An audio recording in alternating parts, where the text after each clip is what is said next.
আসসালামু আলাইকুম রাহমাতুল্লাহ। সুপ্রিয় অষ্টম শ্রেণীর শিক্ষার্থীবৃন্দ, আজকে তোমাদের বাংলাদেশ ও বিশ্ব পরিচয় বই অধ্যায় 2 ঔপনিবেশিক যুগের প্রত্নতাত্ত্বিক ঐতিহ্য পৃষ্ঠা 17 থেকে 18 এর বহুনির্বাচনী প্রশ্নের নমুনোত্তর সম্পর্কে আলোচনা করব। প্রিয় শিক্ষার্থী, চলো শুরু করা যাক। 1 নম্বর প্রশ্ন হচ্ছে, বাংলাদেশে ঔপনিবেশিক যুগ ছিল কোনটি? উত্তর হচ্ছে একের গ, 1757 থেকে 1947।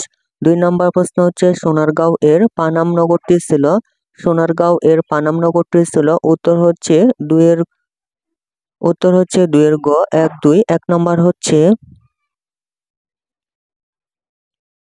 হচ্ছে সুলতানি আমলে বাংলার কেন্দ্রস্থল। 2 নম্বর হচ্ছে ইউরোপীয় স্থাপত্য রীতিতে তৈরি ইমারতের সারিবদ্ধ রূপ। পৃষ্ঠা 18, বাংলাদেশ ও বিশ্ব পরিচয়। নিচের অনুচ্ছেদটি পড়ো এবং 3 ও 4 নম্বর প্রশ্নের উত্তর দাও। বার্ষিক পরীক্ষা শেষ হলে শিক্ষক আজাদ রহমান শিক্ষার্থীদের নিয়ে শাহবাগে একটি ভবন পরিদর্শনে যান। ভবনটিতে প্রবেশ করে শিক্ষার্থীরা বইয়ে পড়া প্রাচীন নিদর্শনগুলো বাস্তবে দেখে খুবই অভিভূত হয়।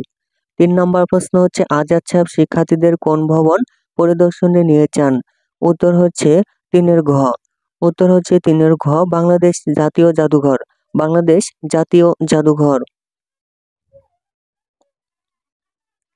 4 নম্বর প্রশ্ন হচ্ছে, আজাদ সাহেবের শিক্ষার্থীদেরকে এ ধরনের ভবন পরিদর্শনে নেওয়ার কারণ হলো। উত্তর হচ্ছে 4-এর ঘ, 1-2-3। 1 নম্বর হচ্ছে জমিদারদের নিত্য ব্যবহার্য দ্রব্যাদি প্রদর্শন। 2 নম্বর হচ্ছে ইতিহাসের চরিত্রগুলোর সাথে পরিচিত করানো। 3 নম্বর বিভিন্ন আমলের ঐতিহ্যকে পরবর্তী প্রজন্মের কাছে পৌঁছে দেওয়া।